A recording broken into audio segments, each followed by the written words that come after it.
ಸೃಷ್ಟಿ ಚಕ್ರವನ್ನು ಅರ್ಥ ಮಾಡಿಕೊಳ್ಳಿ. ಭೂಮಿಗೆ ಬಂದಾಗ ನಮ್ಮನ್ನು ಪೋಷಿಸುವುದು ಪಂಚಭೂತಗಳು, ಸಹಜೀವಿಗಳು. ಅವುಗಳಿಂದ ಎಲ್ಲವನ್ನೂ ಪಡೆಯುವ ನಾವು ಇನ್ನಷ್ಟು ಬೇಕು ಅನ್ನುತ್ತಾ ಸ್ವಾರ್ಥಿಗಳಾಗಿ ಬದುಕುವುದರಲ್ಲಿ ಅರ್ಥವಿದೆಯಾ?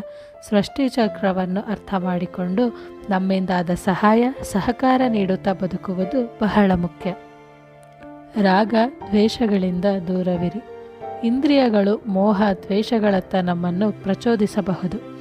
ಈ ವ್ಯಾಮೋಹ ದ್ವೇಷದಿಂದ ನಮ್ಮೆಲ್ಲ ಯೋಚನೆಗಳು ಒಂದೇ ವ್ಯಕ್ತಿಯ ಸುತ್ತಲಿರುತ್ತವೆ.